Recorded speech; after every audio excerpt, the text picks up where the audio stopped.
السلام علیکم ورحمۃ اللہ وبرکاتہ۔ نحمده ونصلی علی رسولہ الکریم، اما بعد۔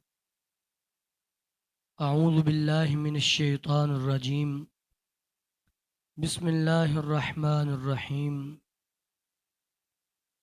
فاما من طغى وآثر الحیاة الدنیا فإن الجحیم ہی المأوی۔ اللہ رب العالمین نے قرآن کریم میں بڑے واضح الفاظ میں یہ بات بیان کی کہ جس نے بھی سرکشی کی اور دنیا کو آخرت پہ ترجیح دیتا رہا تو ایسا بندہ اس کا ٹھکانہ جہنم ہوگا۔ جس نے اللہ کا اقرار نہ کیا دنیا کی خاطر، مجھ پہ پابندیاں نہ آ جائیں، کفر کی زندگی جیتا رہا، اس کا ٹھکانہ پھر جہنم ہوگا۔ کل ہم نے حدیث شروع کی تھی سن ابو داود کی روایت، اور اس کا آدھا حصہ ہم نے کل بیان کیا تھا، حدیث نمبر 4753۔ اس کا پہلا حصہ جس میں نبی علیہ الصلاۃ والسلام نے مومن کی موت کے حوالے سے بیان کیا، اسی حدیث کا دوسرا حصہ حضرت براء بن عازب بیان فرماتے ہیں رضی اللہ تعالی عنہ کہ نبی مکرم صلی اللہ علیہ وسلم نے فرمایا، جب کافر کی موت کا وقت آتا ہے اس کے پاس کچھ فرشتے آتے ہیں، انتہائی بھیانک اور سیاہ چہروں والے، خوفناک شکلوں والے، اور ان کے پاس ٹاٹ ہوتے ہیں، جہنم کے ٹاٹ۔ فرمایا کہ فیجلسون مد بصرہ، جہاں تک اس کی نظر جاتی ہے اتنی دور جا کے بیٹھ جاتے ہیں، اور پھر اللہ کا معزز فرشتہ ملک الموت پھر وہ آتا ہے اور میت کے سرہانے کے پاس آ کے پھر وہ اس سے بات کرتا ہے اور کہتا ہے، یا ایتھا النفس الخبیثہ، اے خبیث جان، اے گندی روح، اخرجی الی سخط من اللہ ساخطۃ عنہ مسخوطۃ علیک، اللہ کی ناراضگی کی طرف نکلو کہ تمہارا رب تم سے ناراض ہے آج، اور تم ساری زندگی اس سے ناراض رہے، دور رہے، آج اس کی طرف نکلو۔ فرمایا کہ پھر وہ روح اس کے جسم میں بھاگتی ہے، چھپتی ہے، کبھی ٹانگوں کی طرف، کبھی بازوؤں کی طرف، کہیں اس کے ہتھے نہ آ جاؤں۔ میں کہ تب انسان پھر ایڑیاں مارتا ہے، کلا اذا بلغت التراقی، میں جب جان ہنسلی پہ پہنچ جاتی ہے، وقیل من راق، اور تب کہا جاتا ہے کوئی ہے دم کرنے والا، کوئی اس کو دم کر دے، اس کی جان آسانی سے نکل جائے۔ والتفت الساق بالساق، میں پھر پنڈلیاں پنڈلیوں سے ٹکراتی ہیں، ایڑیاں رگڑتا ہے، اور الی ربک یومئذ المساق، اس کو پتہ چل جاتا ہے اب رب کی طرف کوچ کا وقت آ چکا ہے۔ میں کہ پھر فرشتہ اسے پکڑتا ہے، اسے پکڑ کے اور جھٹکے سے باہر نکالتا ہے، غصے سے۔ نبی علیہ الصلاۃ والسلام نے فرمایا، جیسے ایک سلاخ، لوہے کی سلاخ، وہ روئی کے اندر ایسے زور سے داخل کر کے زور سے نکال لی جائے، جیسے روئی کے کچھ حصے اس کے ساتھ چمٹ جاتے ہیں، ایسے وہ روح زخمی ہو کے باہر نکلتی ہے۔ فرمایا کہ آنکھ جھپکنے سے بھی پہلے وہ جو فرشتے دور بیٹھے ہوتے ہیں نا، وہ آ جاتے ہیں اور اس کی روح کو پکڑ لیتے ہیں، اور پھر ملک الموت چلا جاتا ہے۔ پھر وہ فرشتے اس جو جہنم کے ٹاٹ ہوتے ہیں بدبودار، اس کے اندر روح کو لپیٹتے ہیں، کافر کی روح کو، اور پھر آسمان کی طرف چڑھتے ہیں۔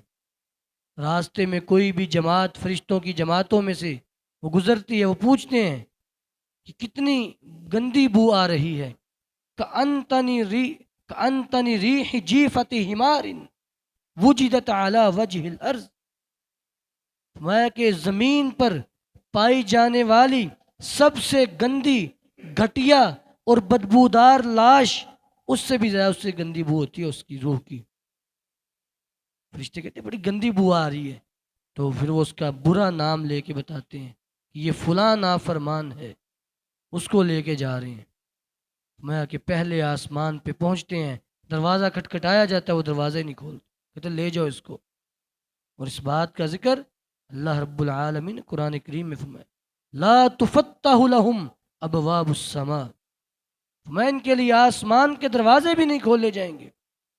فرشتہ پھر غصے سے اس کی روح کو ایسے زمین کی طرف پھینکتا ہے، زور سے اس کی روح گرتی پڑتی ایسے نیچے زمین کی طرف گرتی ہے، فرشتہ بھی پیچھے پیچھے ہوتا ہے۔ جیسے ہی وہ روح زمین پہ آ کے گرتی ہے، پھر اس کو دبوچ لیتا ہے فرشتہ، پھر پکڑ لیتا ہے۔ اور فرمایا کہ پھر فرشتہ اس کو لے کے زمین کے اندر داخل ہو جاتا ہے۔ 7 زمینوں کے نیچے ایک جیل ہے جس کا نام ہے سجین، جس کا ذکر قرآن کریم میں بھی موجود ہے۔ وہ ایک جیل ہے، وہاں پہ اس کو لے جایا جاتا ہے۔ وہاں پہ ایک رجسٹر پڑا ہوا ہے، وہاں پہ اس کا نام، ولدیت اور قبیلہ، یہ 3 چیزیں، فلاں بن فلاں، فلاں برادری اور قبیلے کا، یہ اہل جہنم میں سے ہے، لکھ دیا جاتا ہے۔